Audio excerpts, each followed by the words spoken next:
Hello students, कैसे हैं आप सब। मैं कविता आईसीटी वर्चुअल क्लासेस में आपका स्वागत करती हूं और उम्मीद करती हूं आप सभी अच्छे होंगे और स्वस्थ होंगे।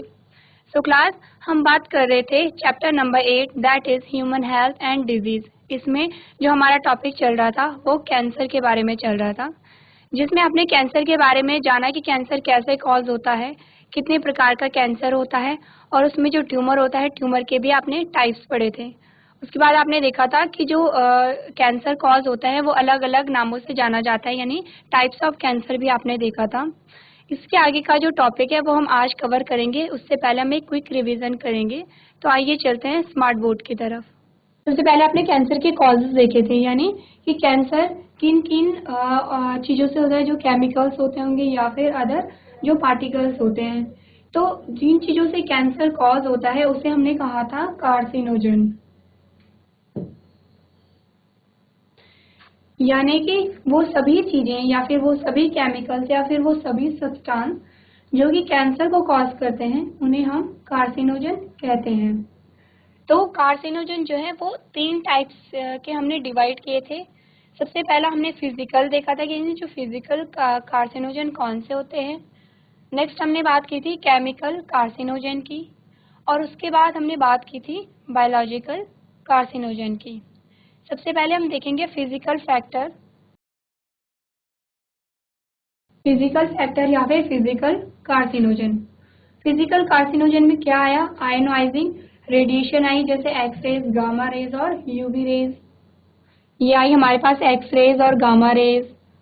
तो ये जो रेज होती हैं, जैसे हमने पढ़ा था कि जो सन से जो रेडिएशन निकलती हैं, जो भी यूवी रेज निकलती हैं, एक्स रेज निकलती है, गामा रेज निकलती हैं, ये क्या होती है, कैंसर कॉजिंग होती हैं। यानी कि ये क्या करती है कि जैसे ही बॉडी पे पड़ेंगी ये जो जीन्स होती है तो जीन को डिस्ट्रॉय कर देती हैं।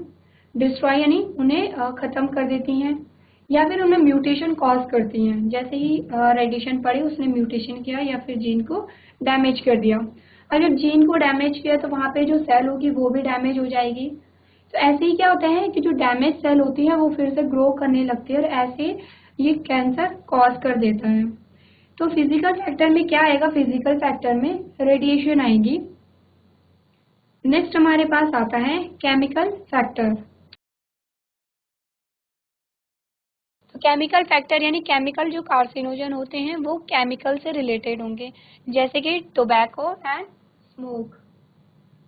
तो टोबैको एंड स्मोक वैसे और भी बहुत सारे केमिकल्स होते हैं जो कि कैंसर कॉज करते हैं, पर जो सबसे कॉमन हम देखते हैं टोबैको या स्मोक हम कॉमनली देखते हैं।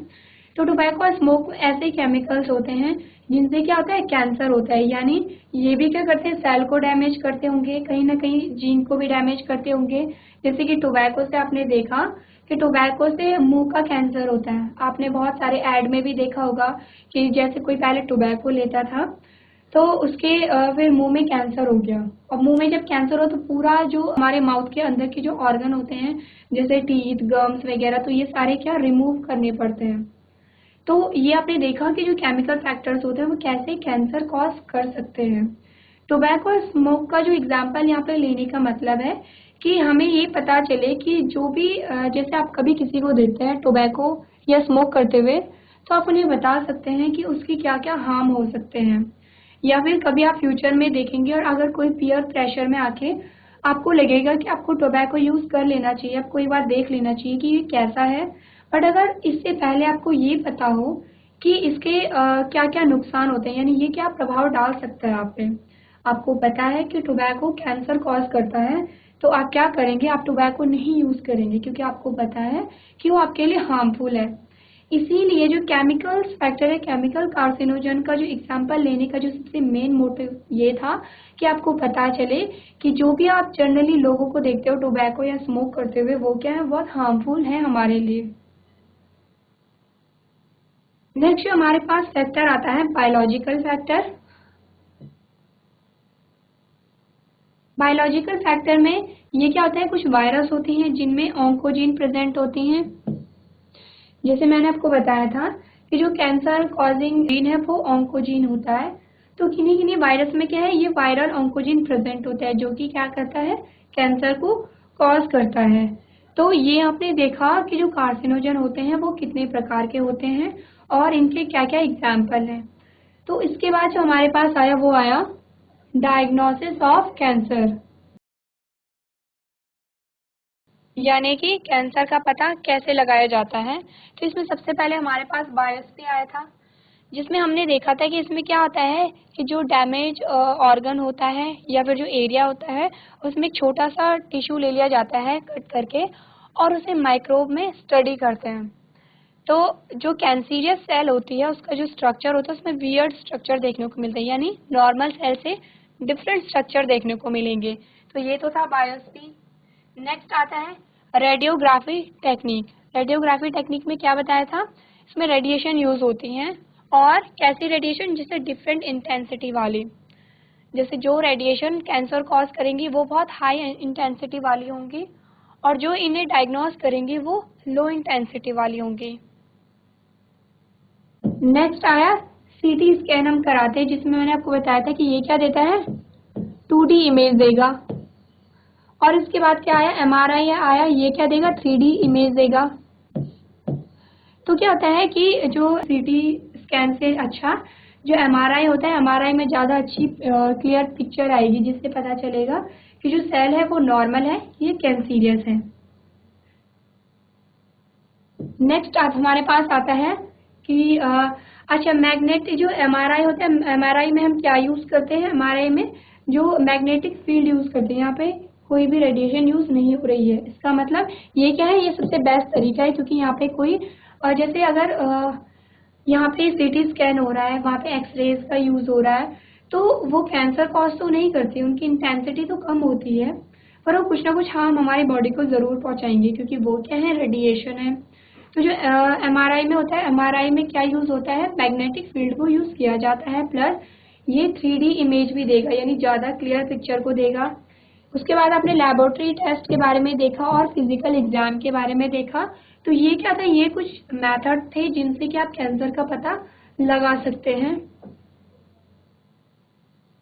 नेक्स्ट आता है कि जो कैंसर का ट्रीटमेंट कैसे किया जा सकता है। तो आपके पास कुछ पॉइंट्स है जिनसे आपको पता चलेगा कि किन किन पॉइंट्स के थ्रू जो कैंसर है उसका ट्रीटमेंट किया जाता है। सबसे पहला जो हमारे पास पॉइंट आया, सर्जरी। तो सर्जरी में क्या होता है कि कोई भी जो डैमेज ऑर्गन होता है, डैमेज टिश्यू होता है, तो उस टिश्यू को काट दिया जाता है।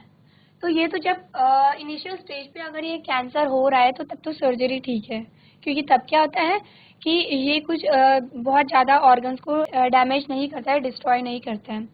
तो जब इनिशियल स्टेज पे होता है तो सर्जरी के द्वारा ऑर्गन होता है उसे रिमूव कर दिया जाता है। बट अगर जो कैंसर है वो बहुत ज़्यादा फैल गया तो आप हर जगह की सर्जरी नहीं कर सकते हैं, क्योंकि आपने देखा था कैंसीरियस सेल क्या होती हैं, बहुत जल्दी ग्रो करती हैं और ऑर्गन को भी इफेक्ट करने लगती हैं। नेक्स्ट जो हमारे पास आता है वो आता है कीमोथेरेपी। कीमोथेरेपी में क्या होता है कि कीमोथेरेपी के थ्रू जो ग्रोइंग सेल होती हैं वो ग्रोइंग सेल को क्या करती हैं, उनकी ग्रोथ को रोकती हैं, यानी उनकी जो ग्रोइंग रेट होता है उसे इनहिबिट करती हैं। तो यहाँ पे ये तो ठीक है कि जो कैंसीरियस सेल है उन्हें ग्रो करने से इन्होंने रोक दिया कीमोथेरेपी के थ्रू। बट यहाँ पे क्या होता है कि जो हमारी नॉर्मल सेल्स भी ग्रो होती रहती हैं, डिवाइड होती रहती हैं। तो जो नॉर्मल सेल्स होती हैं वो कीमोथेरेपी के थ्रू डैमेज हो जाती हैं, यानी उनकी भी ग्रोथ क्या होगी, स्लो हो जाएगी। नेक्स्ट आता है रेडिएशन थेरेपी, यानी कि जो रेडिएशन होती है इसमें रेडिएशन का यूज़ किया जाता है और रेडिएशन के थ्रू वो जो डैमेज सेल होती है उसे डिस्ट्रॉय किया जाता है। तो यहाँ पे क्या होता है, जो नॉर्मल सेल्स होती हैं उन्हें प्रोटेक्ट कर दिया जाता है, यानी कि उनमें कुछ प्रोटेक्शन लेयर होती हैं, और जो डैमेज हमारे सेल होती है वही उन्हीं पे क्या होता है, रेडिएशन थेरेपी की जाती है। इसके बाद जो हमारे पास नया टॉपिक आता है या नया पॉइंट आता है वो है इम्यूनोथेरेपी। इम्यूनोथेरेपी में क्या होगा, हमारे इम्यून सिस्टम को स्ट्रॉन्ग किया जाएगा, जिससे कि क्या होगी, कैंसीरियस सेल को डैमेज कर सकते हैं। नेक्स्ट आता है टारगेटेड थेरेपी, यानी जो भी टारगेट ऑर्गन होगा उसे थेरेपी दी जा सकती है। तो ये हमारे पास कुछ पॉइंट्स आते हैं जो कि कैंसर के ट्रीटमेंट में यूज होते हैं। इसके बाद जो हमारे पास टॉपिक आता है वो एक नया टॉपिक है जो है ड्रग्स। तो ड्रग्स क्या होते हैं, ड्रग्स जैसे कि आप मेडिसिन के लिए भी यूज करते हैं, जो भी आप मेडिसिन लेते हैं उन्हें क्या कहते हैं, उन्हें भी ड्रग्स कहते हैं। पर हम यहाँ पे उन ड्रग्स की बात नहीं करेंगे। हम किन ड्रग्स की बात करेंगे? जो आपके मूड को अल्टर करती हैं, यानी मूड को चेंज करती है। तो ये कौन से ड्रग होंगे? मूड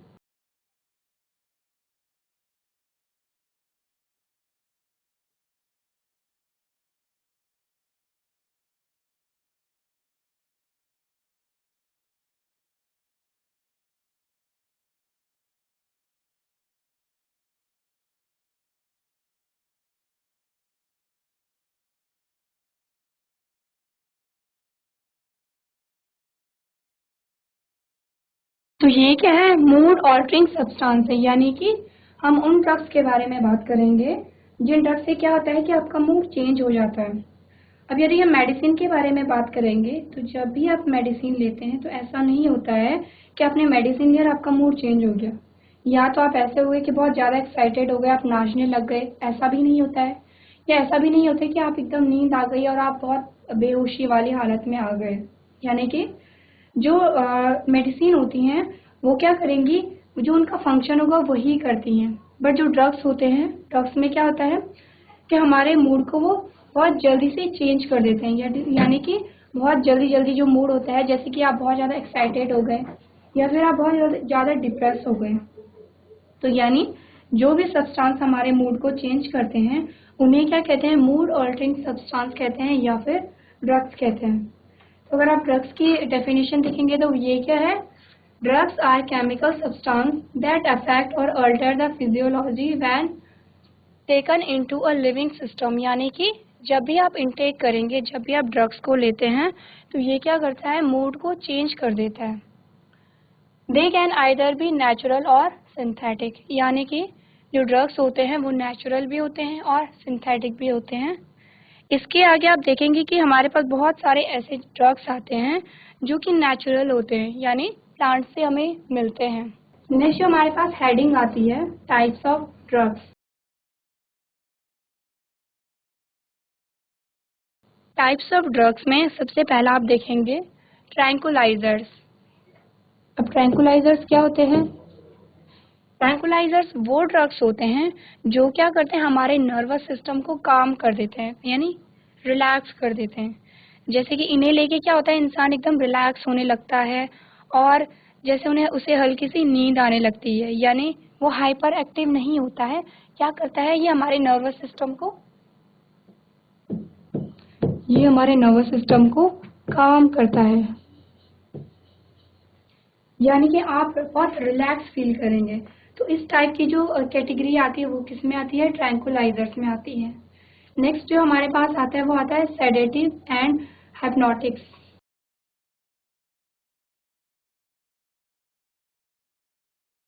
अब ये जो ड्रग्स होते हैं ये स्लीप इंड्यूसिंग होते हैं, यानी इनमें कोई अगर इंसान इनटेक करता है तो वो उसे बहुत नींद आने लगती है।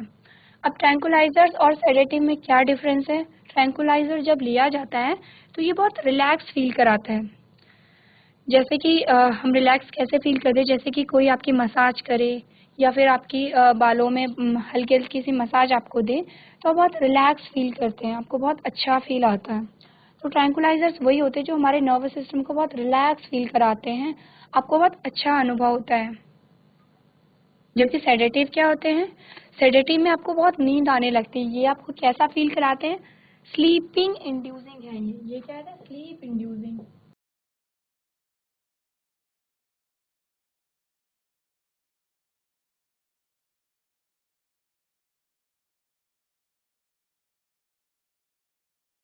जो थर्ड हमारे पास आता है वो आता है हेलुसिनेशंस।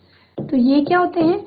जैसे कि ये इंसान को क्या करते हैं कि जैसे हिप्नोटाइज कर लेते हैं, एक ऐसा होता है। और इमेजिनेशन पावर को जनरेट कर लेते हैं। जैसे कि अगर कोई इंसान हेलुसिनेशंस ड्रग्स लेता है तो उसे वो चीजें दिखाई देंगी जो वास्तविकता में नहीं है। यानी कि वो जैसे इमेजिन करेगा कि क्या पेड़ चल रहे हैं और दीवारें बातें कर रही हैं, जो गाने हैं, गाने उसे बोलते हुए, मतलब जो वर्ड्स हैं उसे बोलते हुए दिखाई दे रहे हैं। तो इंसान को ऐसे ऐसे इमेजिनेशन होने लगते हैं कि जो एक्चुअल में नहीं है, यानी कि ऐसे इमेजिन कि जो हो ही नहीं सकते हैं। तो ये जो ड्रग्स आते हैं ये किस कैटेगरी में आएंगे? हेलुसिनेजन में। फोर्थ जो हमारे पास आता है, फोर्थ है स्टिमुलेंट्स, यानी कि ये स्टिमुलेट करता है हमारे नर्वस सिस्टम को। तो इसमें क्या करेगा, ये स्टिमुलेट करेगा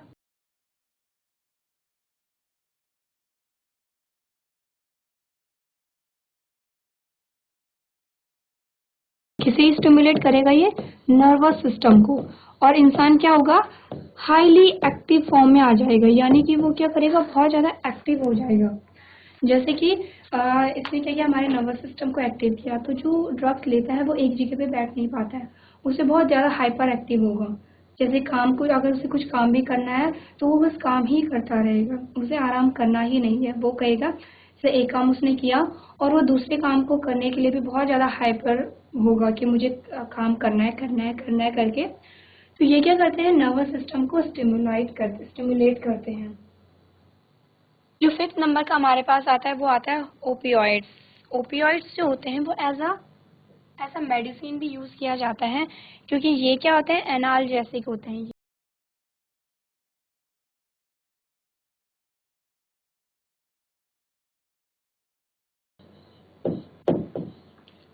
तो एनाल्जेसिक क्या होते हैं कि ये पेन किलर होते हैं या पेन रिलीवर होते हैं। तो जैसे आप देखते हैं कि बहुत सारे मेडिसिनल यूज़ में जो पेन किलर का यूज़ किया जाता है, जैसे कि अगर कोई सर्जरी वगैरह हो रही है तो वहाँ पे भी जो ओपियोइड्स का यूज़ किया जाएगा। तो यानी ओपियोइड्स के अंदर काफ़ी सारे केमिकल्स आते हैं जो कि as a pain killer use होते हैं। तो ये हमारे पास आए टाइप्स ऑफ ड्रग्स। इन टाइप्स को आप अपनी कॉपी में नोट करेंगे।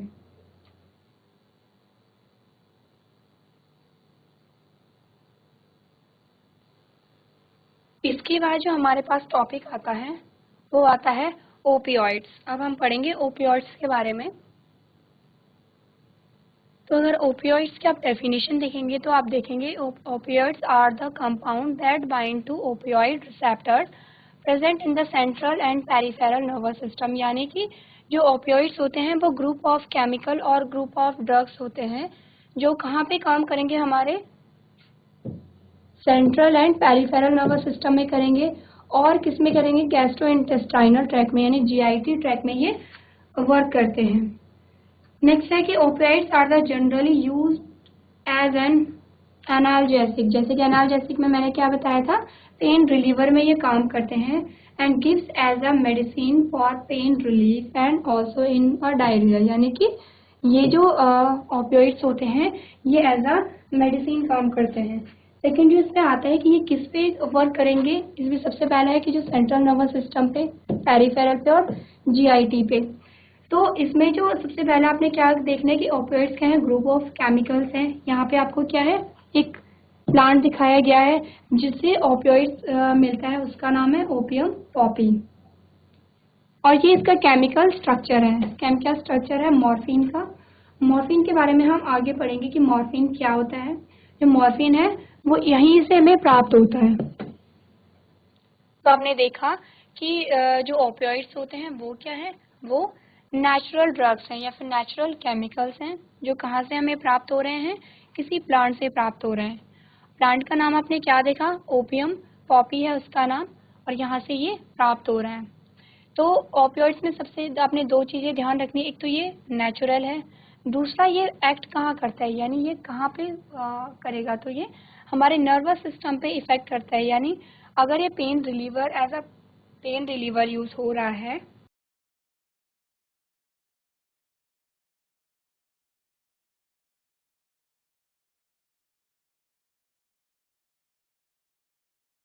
ये as a pain reliever use हो रहा है, तो ये क्या करेगा, हमारे नर्वस सिस्टम पे इफेक्ट करेगा। तो नर्वस सिस्टम को, जैसे इसने नर्वस सिस्टम पे इफेक्ट किया तो नर्वस सिस्टम कमांड देगा, यानी वो पेन का जो हमें फील आता है, हमें पेन का फील नहीं आएगा। तो ये तो थी पहली बात कि ये कहाँ पे वर्क करता है। दूसरा था कि ये इसे क्या कहते हैं, इस टाइप के ड्रग्स को हम क्या कहते हैं, तो क्या कहते हैं, एनाल्जेसिक ड्रग्स कहते हैं। तीसरा था कि ये क्या है, नेचुरल है, यानी हमें नेचर से प्राप्त हो रहा है। नेक्स्ट हमारे पास आया ओपियम एंड मॉर्फिन। अब ओपियम क्या है एंड मॉर्फिन क्या है। सबसे पहले तो क्या है कि हम पढ़ेंगे कि ओपियोइड्स होते हैं are present naturally in some plant. यानी कि ओपियम आपने देखा कि हमें नेचर से प्राप्त होता है, और नेचर से कहाँ से, प्लांट से हमें प्राप्त होता है। ये क्या है, ये सिंथेटिक भी है और मेडिसिनल पर्पस, यानी कि प्लांट से जब इसे निकाला जाता है या प्राप्त किया जाता है तो कुछ केमिकल प्रोसेस होती हैं जिसके थ्रू इसे मेडिसिन में कन्वर्ट कर लिया जाता है। तो नेचुरली इसे कहाँ से प्राप्त किया जाता है, पॉपी प्लांट से किया जाता है। इसका जो नाम है वो है पेपेवर सोम्निफेरस। उसके बाद आता है कि ओपियम क्या है। आपके पास एक डायग्राम आ रहा होगा, और ये क्या है, ये पॉड है प्लांट का। ये इसमें अगर यहाँ पे ऐसे कट मारे जाते हैं तो यहाँ से क्या होता है, यहाँ पे एक ये दिख रहा होगा आपको, कुछ वाइटिश सब्सटेंस है जैसे मिल्क के कलर का होता है। तो इसे क्या कहते हैं, हम इसे कहते हैं ओपियम।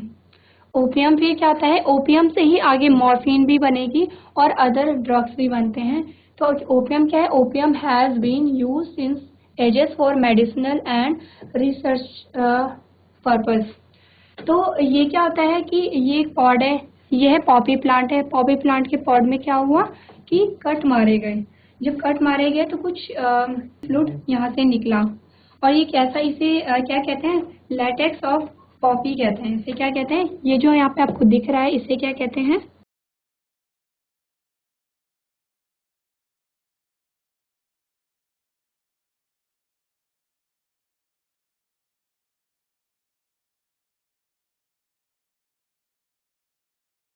लेटेक्स ऑफ पॉपी भी कहते हैं, या मिल्क ऑफ पॉपी भी कहते हैं, या फिर क्या कहते हैं, मिल्क ऑफ पॉपी भी कहते हैं। तो क्या होता है, इसी लेटेक्स से क्या होता है, फिर इसी लेटेक्स को हमने कहा ओपियम कहा। फिर जब क्या हुआ, ओपियम को ओपियम एक्सट्रैक्ट किया गया, जैसे कि यहाँ पे ये है ओपियम। अब ओपियम को जब रिफाइन किया गया, इस ओपियम को जब रिफाइन किया गया तो क्या मिला, इसे क्या किया गया, रिफाइन।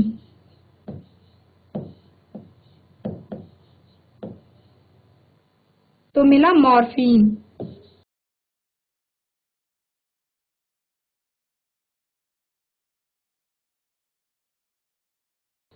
यानी आपने देखा कि क्या हुआ कि पॉपी प्लांट को पहले लिया गया, उसका जो पॉड था जो आपको पिक्चर में दिख रहा है, तो उसमें जैसे एक कट लग गया तो उसमें कुछ मिल्क का जैसा सब्सटेंस निकला, यानी उसे क्या कहते हैं, लेटेक्स ऑफ पॉपी और मिल्क ऑफ पॉपी कहते हैं। ये जो पॉपी प्लांट होता है ये बहुत ज़्यादा पाया जाता है अफगानिस्तान में। तो यहाँ से ये मिल्क निकला, उसके बाद क्या गया, इस मिल्क को क्या कहते हैं, ओपियम कहते हैं। ओपियम को फिर क्या किया गया, ओपियम को रिफाइन किया गया, जिससे कि क्या मिला, मॉर्फिन मिला। तो मॉर्फिन क्या है, morphine is extracted from the latex of the Poppy plant. यानी मॉर्फिन कहाँ से मिला, मॉर्फिन लेटेक्स प्लांट से मिला है, latex of the Poppy plant से हमें मिला है। उसके बाद क्या आता है कि आपके पास एक नया वर्ड आया, हीरोइन। तो हीरोइन भी कहाँ से मिलेगी हमें, हीरोइन अब मॉर्फिन से ही मिलेगी। तो अब मॉर्फिन में क्या किया गया,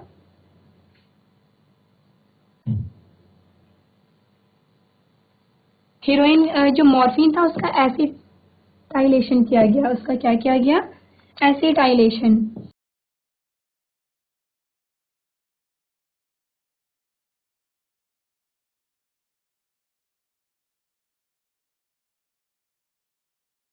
और जब एसिटाइलेशन किया गया तो क्या बना, यहाँ पे आपको मिला हीरोइन।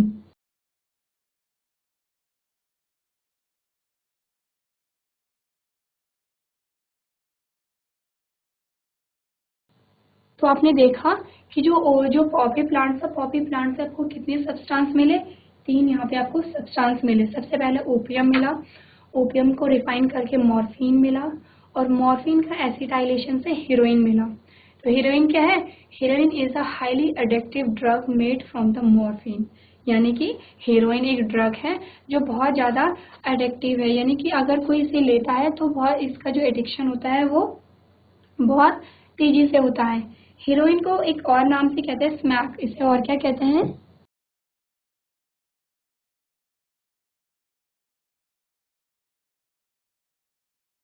स्मैक। तो आपको ये इम्पोर्टेंट है क्योंकि आपकी बुक में दोनों ही नाम दिए गए हैं। तो हीरोइन को और क्या कह सकते हैं, स्मैक कह सकते हैं। तो ये तो हमने देखा कि जो पॉपी प्लांट से हमें मिला ओपियम, ओपियम से हमें मिला मॉर्फिन, और मॉर्फिन का जो यूज़ किया जाता है वो कहाँ किया जाता है, जैसे ऑपरेशंस होते हैं तो जब वहाँ पे ऑपरेशन से यानी बहुत कट भी लगता है, बॉडी को काटा जाता है, ऑर्गन्स को काटा जाता है, तो मॉर्फिन थोड़ी थोड़ी मात्रा में एज अ मेडिसिन पेशेंट को दिया जाता है। तो मॉर्फिन क्या होता है कि पेन रिलीवर का काम वहाँ पे करता है। तो मॉर्फिन का तो ये क्या हो गया, यूज़ हो गया। उसके बाद क्या हुआ कि मॉर्फिन का जब एसिटाइलेशन हुआ तो हीरोइन मिली। तो हीरोइन क्या एक ड्रग है। तो इसका क्या होता है कि जैसे अगर एक बार ही किसी ने हीरोइन को लिया तो उससे क्या हुआ, अच्छा फील हुआ, बहुत क्या हुई, खुशी मिली और काम फील हुआ, एक्साइटमेंट फील हुई। पर क्या होता है कि अगर जैसे इसे फिर अगर फ्रीक्वेंटली कोई लेने लगे तो क्या होता है, ये बहुत हाईली एडिक्टिव है, यानी कि इसकी जो इंसान को लत लग जाती है। इसके साथ ही इसमें बहुत सारे इसकी क्या है, बहुत सारी ऐसी ये डिजीज को भी कॉज करता है।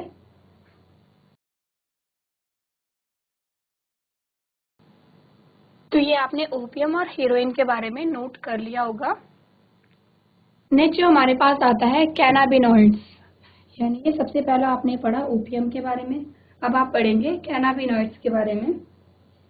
तो कैनाबिनॉइड्स क्या है, cannabinoids are a group of chemical which interact with cannabinoid receptors present principally in the brain। यानी कि सबसे इम्पॉर्टेंट पहले क्या है, कैनाबिनॉइड्स क्या है, ग्रुप ऑफ केमिकल्स हैं, यानी बहुत सारे केमिकल्स का एक ग्रुप है जो कहाँ पे एक्ट करेगा, ब्रेन में। तो इस ये वाले जो ड्रग का जो फीचर है सबसे मेन, ये क्या करता है, ब्रेन पे एक्ट करता है। और natural cannabinoids are obtained from the inflorescence of the plant cannabis sativa. अब जो केमिकल्स है कैनाबिनॉइड्स वो कहाँ से प्राप्त होता है, वो होता है एक प्लांट से, कैनाबिस सटाइवा। आपके पास जो पिक्चर है, आप पिक्चर में देखेंगे कैनाबिस सटाइवा का ये प्लांट है। हो सकता है इसे आपने देखा भी होगा। तो ये जो प्लांट है ये इसके अलग अलग पार्ट से अलग अलग टाइप के जो केमिकल्स होते हैं वो निकलते हैं। तो अब पढ़ेंगे हम कैनाबिस सटाइवा के बारे में, यानी इस प्लांट के बारे में।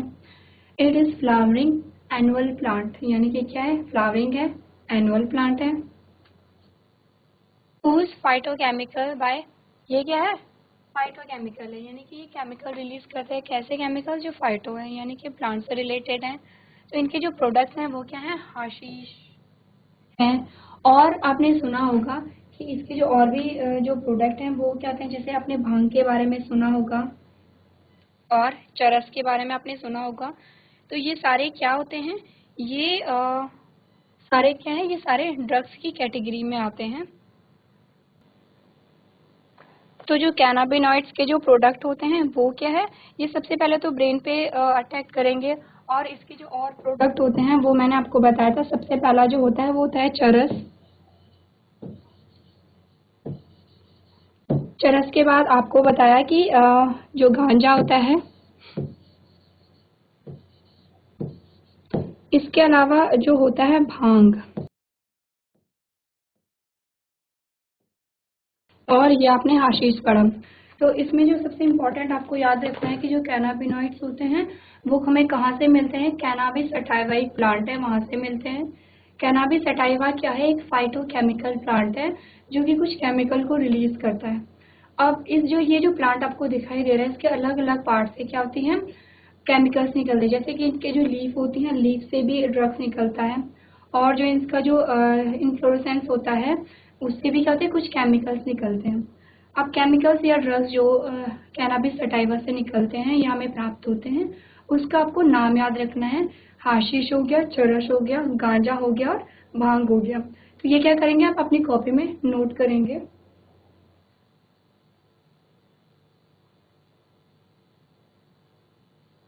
उसके बाद आपने देखा था कि ये जो सारे केमिकल्स होते हैं ये सबसे पहले ब्रेन पे इफेक्ट करेंगे, यानी इसके जो रिसेप्टर होंगे वो कहाँ पे प्रेजेंट होंगे, वो ब्रेन में होते हैं। रिसेप्टर ब्रेन में होते हैं। और ये क्या है, हेलोसिनेजन है। यानी कि आपने किसके बारे में पढ़ा, जब आपने हेलोसिनेजन के बारे में पढ़ा था तो आपने क्या किया था कि ये कुछ इमेजिनेटरी चीज़ें दिखाना स्टार्ट कर देते हैं, यानी जो अस्तित्व में नहीं है वो चीज़ें दिखाना शुरू कर देते हैं। आपने जैसे आप यूज़ भी करते होंगे, जैसे किसी ने भांग पी होगी या किसी ने चरस लिया होगा, तो वो क्या करते हैं, जैसे उसे 2 के 4 पेड़ दिखाई देते हैं, या फिर उसे ऐसा लगता है कि सोफ़ा बात कर रहा है, या फिर ऐसी तमाम चीज़ें उसे दिखाई देने लगती हैं, जो कि क्या है, रियल वर्ल्ड में नहीं होती हैं। तो ये इफ़ेक्ट किस पे करेगी? कार्डियोवैस्कुलर सिस्टम पे करेगी। कार्डियोवैस्कुलर सिस्टम आपका कहाँ पे होता है? हार्ट में।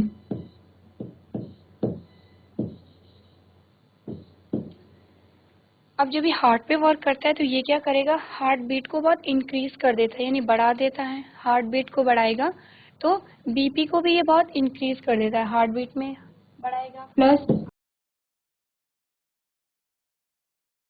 बीपी को क्या करेगा, ये इंक्रीज कर देता है, यानी बहुत बढ़ा देता है। तो ये तो था कैनाबिनॉइड्स के बारे में। तो अब यहाँ पे क्या होता है कि जैसे किसी ने ये एक बार लिया तो उसे क्या होता है कि कभी कभी आपने देखा होगा, कुछ लोग फन के लिए भी ये सारे जो ड्रग्स होते हैं ये ले लेते हैं, जैसे भांग हो गया। तो कुछ लोग सोचते हैं कि ट्राई कर लिया जाए कि ये कैसा हो रहा है, तो उन्होंने भांग या गांजा या चरस में से कुछ ले लिया। उसके बाद उन्होंने देखा कि 3-4 महीने उन्होंने नहीं लिया, फिर उन्हें लगता है कि चलो एक बार और देख लेते हैं, क्योंकि एक बार और लेने से क्या हो जाएगा, 4-5 महीने से तो मैंने लिया ही नहीं है। फिर क्या होता है, 4-5 महीनों बाद वो दोबारा से उसको ले लेता है। फिर आप देखेंगे कि विद इन 1 मंथ, यानी 1 महीने के अंदर उससे क्या होती है, फिर से ये जो ड्रग्स होते हैं इन्हें लेने का मन करने लगता है। फिर 1 महीने से वो 15 दिन, और 15 दिन से वो फिर क्या डेली रूटीन में बनता जाता है। और जब ये डेली रूटीन पे बनता है तो आपने देखा था सबसे पहले ब्रेन पे करता है। अब कोई चीज़ आपके ब्रेन पे इफेक्ट कर रही है, यानी आपका ब्रेन जो सिस्टमेटिक ढंग से काम कर रहा था, उसने क्या किया, उस पर इफेक्ट डाला, और आपका आपका जो ब्रेन है या तो वो बहुत ज़्यादा एक्टिव हो गया, आपका इसने कार्डियोवैस्कुलर सिस्टम पे इफेक्ट डाला, इससे क्या हुआ, हार्ट बीट बहुत बढ़ गई, आपका बीपी बहुत बढ़ गया। तो धीरे धीरे करके क्या होगा, ब्रेन को डैमेज करने लगता है। आपका जो नर्वस सिस्टम है तो वो आपके बस में नहीं रहता है, और क्या होता है कि धीरे धीरे करके आप एक भी दिन बिना इन ड्रग्स के नहीं रह पाते हैं, और कहीं कहीं पे ये डेथ भी कॉज कर सकते हैं। कभी क्या करते हैं इंसान को, जैसे आप कहते हैं कि जो किसी को जैसे आप पागल कहते हैं, तो आप पागल की श्रेणी में भी इंसान फिर आने लगता है इन ड्रग्स के सेवन से। तो ये आपने देखा कैनाबिनॉइड्स के बारे में। नेक्स्ट आता है कोकीन। अब इसमें सबसे पहले आपने किसके बारे में देखा? सबसे पहले देखा आपने ओपियोइड्स के बारे में, जिसमें हमें क्या क्या मिला था, जिसमें हमने देखा था मॉर्फिन के बारे में और हीरोइन के बारे में। मॉर्फिन को क्या होता है कि मॉर्फिन को एज अ मेडिसिन भी लिया जाता है, और जो हीरोइन होता है, हीरोइन क्या है, एक बिटर क्रिस्टलाइन वाइट सब्सटेंस है, यानी कि ये क्या है, एक वाइट सब्सटेंस और क्रिस्टलाइन है, जो क्या करता है, नर्वस सिस्टम को काम कर देता है। अब काम करता है तो ये किसकी कैटेगरी में आता है, ट्रैंकुलाइजर्स की उसमें आता है। उसी में हमने कहा था कि जो नर्वस सिस्टम को काम कर देते हैं वो ट्रैंकुलाइजर की श्रेणी में आते हैं। उसके बाद आपने देखा कैनाबिनॉइड्स के बारे में। तो कैनाबिनॉइड्स में हमने कौन कौन से ड्रग्स देखे, चरस, गांजा, भांग, हाशिश।